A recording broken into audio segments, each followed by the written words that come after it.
Hello friends, welcome back to my YouTube channel Palak beauty care salon. तो आज मैं आपके लिए लेके आ गई हूँ एक ऐसा आईब्रो थ्रेडिंग ट्यूटोरियल जिसमें मैं आपको सिखाऊंगी अगर दोनों आईब्रोज में फुल ग्रोथ है आपकी और आपको पॉइंटेड शेप चाहिए तो हम किस तरह से स्लाइड पॉइंटेड शेप डालेंगे। मैं आपको इसमें ये भी बताऊंगी कि अगर आपको हाई आर्क शेप डालना है तो हम वो भी कैसे डालेंगे। इसलिए इस वीडियो को एंड तक देखिएगा फ्रेंड्स, बिल्कुल भी स्किप मत करिएगा। और जो भी मेरे प्यारे प्यारे नए व्यूअर्स हैं जिन्होंने अभी तक चैनल मेरा सब्सक्राइब नहीं किया है तो प्लीज़ जाके सब्सक्राइब कर लीजिए, वेट मत करिए, क्योंकि मैं रोज़ ऐसे ही नए नए ट्यूटोरियल आपके लिए लेके आने वाली हूँ और जिससे आपको नोटिफिकेशन उसका एडवांस में मिल जाए कल भी। तो आप जब भी जाके सब्सक्राइब कर लीजिए। चलिए स्टार्ट करते हैं हमारा आईब्रो थ्रेडिंग ट्यूटोरियल। सबसे पहले आप वीडियो में देख ही रहे हैं कि किस तरह से मैं नीचे से ही हमेशा शेपिंग देना स्टार्ट करती हूँ। तो हमेशा की तरह इस बार भी मैंने नीचे से ही शेपिंग दी है। अगर आपको पॉइंटेड शेप देना हो और कर्व शेप देना हो या कोई भी उठाव वाला शेप देना हो जिसमें आपकी आईब्रो उठी हुई लगे तो आप नीचे से ही स्टार्ट करेंगे। हमेशा एक्स्ट्रा ग्रोथ को निकाल के शेपिंग देना आपकी। और नीचे से भी कैसे देंगे, जो नीचे का फ्रंट एंड है उसमें आप ऊपर से नीचे की तरफ थ्रेड चलाएंगे और जो लास्ट एंड है उसमें नीचे से ऊपर की तरफ चलाएंगे। उम्मीद है आप समझ गए होंगे। फ्रंट एंड में ऊपर से नीचे, लास्ट एंड में नीचे से ऊपर की तरफ। जैसे आपका अपने आप जो आईब्रो का शेप है वो गोलाई में आ जाएगा, कर्व में आ जाएगा और पॉइंटेड में। जैसा भी आपको देना है उसके अकॉर्डिंग हम ग्रोथ में एंटर करके स्लाइड चेंजेस करके हम वो शेप दे सकते हैं। लेकिन जो आपका कर्व शेप है वो इसी से आ जाएगा। सबसे पहले आपको नीचे से शेपिंग देना इसलिए स्टार्ट करने बोलती हूँ मैं, और एक्स्ट्रा ग्रोथ निकालना इसलिए बोलती हूँ जिससे आपकी जो आईब्रो है वो मोटी ही रहे और बिल्कुल भी स्ट्रेट नहीं होगी। इसके बाद आप गाइडलाइन विजुलाइज करके आराम से उसमें शेप डाल सकते हैं, उसमें आपको बिल्कुल भी प्रॉब्लम नहीं होगी।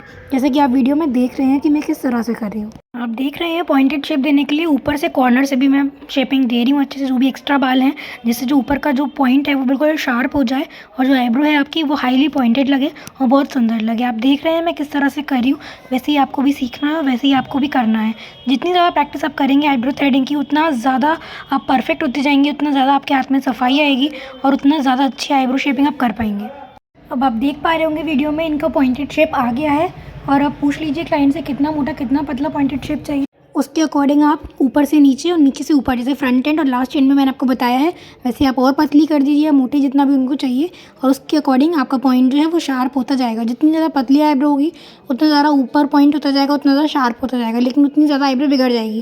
क्योंकि आईब्रो का भी एक मीडियम लेंथ में बनानी चाहिए, कभी ज़्यादा पतली और ज़्यादा मोटी नहीं छोड़नी चाहिए। तो ये चीज़ आप ध्यान में रख कर ही आईब्रो शेपिंग करें और क्लाइंट को भी बता दें किस शेप की उन्हें चाहिए और किस शेप की उनकी आईब्रो में पॉसिबल है। तब हम म्यूचुअल अंडरस्टैंडिंग के हिसाब से आप आईब्रो थ्रेडिंग कर दें। लेकिन गाइडलाइन विजुलाइज करना बहुत ज़्यादा ज़रूरी रहता है आईब्रो थ्रेडिंग में। अगर आपने गाइडलाइन विजुलाइज करे बिना आईब्रो थ्रेडिंग स्टार्ट कर दी तो आपको पता भी नहीं चलेगा कि कहाँ से आप फिनिशिंग देते जाएंगे और शेप कौन सा आ जाएगा और जो क्लाइंट को चाहिए या नहीं चाहिए। इसलिए आप क्लाइंट से पूछ लें और उसके बाद गाइडलाइन विजुलाइज करें। और अगर आपको नहीं विजुलाइज करनी तो आप ड्रॉ कर लें रफली आईब्रो पेंसिल से, उसके बाद आईब्रो शेपिंग स्टार्ट करें। तो ये चीज़ आपको स्टार्टिंग में करनी पड़ेगी अगर आप बिगनर हैं तो। और जैसे जैसे आप सीखते जाएंगे वैसे वैसे आप विजुलाइज करके कर सकते हैं। लेकिन जब तक आप विजुअलाइज नहीं कर पा रहे हैं तब तक मैनुअली ड्रॉ करके आईब्रो थ्रेडिंग करें तो वो आपके लिए परफेक्ट ऑप्शन है। देखिए दूसरी आईब्रो थ्रेडिंग भी हम उसी तरह से करेंगे। ऊपर के कॉर्नर से नीचे के आईब्रो के जो एक्स्ट्रा बाल हैं उससे शेप करके हम आईब्रो थ्रेडिंग करेंगे। जैसे हमने राइट साइड की थी वैसे ही हम लेफ्ट साइड की भी कर रहे हैं। अब आप ध्यान से देखिएगा कि हम किस तरह से इसमें शेपिंग दे रहे हैं। देख रहे हैं मैंने थ्रेड कहाँ पे रखा है, यहीं से इनकी आईब्रो की गाइडलाइन शुरू हुई है और इसके नीचे के जितने भी एक्स्ट्रा बाल हैं वो हम क्लीन कर देंगे। तो जहाँ से मैंने गाइडलाइन ली है ना, अब उसमें मुझे फ्रंट एंड से नीचे से ऊपर की तरफ थ्रेड चलाना होगा और जो लास्ट एंड है वहाँ ऊपर से नीचे की तरफ चलाना होगा। उम्मीद है मुझे आप समझ रहे हैं। फ्रंट एंड में नीचे से ऊपर की तरफ, लास्ट एंड में ऊपर से नीचे की तरफ। जैसे जो पॉइंट है बिल्कुल ट्राइंगल नहीं बन जाता, ट्राइंगल हम ड्रॉ करते हैं वैसे ही हमें पॉइंटेड शेप में भी करना है, लेकिन बहुत संभल के गाइडलाइन बना के गाइडलाइन विजुलाइज करके करना है। क्योंकि आईब्रो थ्रेडिंग एक ऐसी चीज़ है, एक दो बाल भी निकल गए इधर इधर से तो वहीं से आपकी थ्रेडिंग का शेप पूरा बिगड़ जाएगा, थ्रेडिंग सीधी भी हो सकती है। इसलिए आप ऊपर से सबसे पहले बाद में निकालें, सबसे पहले आप नीचे से निकालें। ऊपर से आप जितना कम, मतलब जो एक्स्ट्रा बाल है ना उन्हें ही क्लीन करें जो आपको लग रहा है ज़रूरत है जिसमें आईब्रो शेपिंग में देने के लिए। वरना आप नीचे से जितनी पॉसिबल है एक्स्ट्रा बाल क्लीन करने के बाद तो नीचे से ही आप शेप दें। जितनी जितनी ज़्यादा नीचे से शेपिंग देंगे आप उतनी ज़्यादा उठेगी आपकी आईब्रो, उतनी ज़्यादा सुंदर लगेगी आपकी आईब्रो। आप देख रहे हैं कि वीडियो में मैं किस तरह से कर रही हूँ। शेपिंग करने के बाद, फॉरहेड क्लीन करने के बाद हमें आईब्रोज़ में कटिंग भी करनी होती है, जिससे जो ऊपर नीचे के बाल हैं वो इक्वलाइज हो जाएं, एक लेवल में आ जाएं गाइडलाइन के अकॉर्डिंग। बिल्कुल पॉइंटेड शेप की जो हमने विजुलाइज की थी गाइडलाइन उसके अकॉर्डिंग दोनों आईब्रोज सिमिलर लगे। आप देख रहे हैं कि मैंने वीडियो में किस तरह से किया है। जहाँ हमने ऊपर से कटिंग की है उसके बाद हम वहीं पे थ्रेड चला के उसको सिमिलर लेवल पे करेंगे और दोनों का आईब्रोज को मैच करके देखेंगे कि दोनों आईब्रोज सिमिलर लग रही हैं या नहीं लग रही हैं। अगर कहीं पे भी आपको लग रहा है कि डिफरेंस है किसी भी आईब्रो में तो आप देखिए कि दूसरी आईब्रो जो मोटी हो उसके अकॉर्डिंग आप करने की कोशिश करिए। अगर आप नहीं कर सकते मोटी आईब्रो के अकॉर्डिंग, तो जो पतली आईब्रो है या जिसमें भी डिफरेंस लग रहा है तो उसके अकॉर्डिंग करिए। आपको कोई भी एक आईब्रो लेना है आपका बेसिक लेवल पे, और उसके अकॉर्डिंग आपको दूसरी आईब्रो भी सेट करनी है। ये आप चीज़ दिमाग में रख लीजिए कि लास्ट में आपको दोनों आईब्रोज चेक करनी ही करनी है कि दोनों में ज़रा सा भी डिफरेंस ना हो।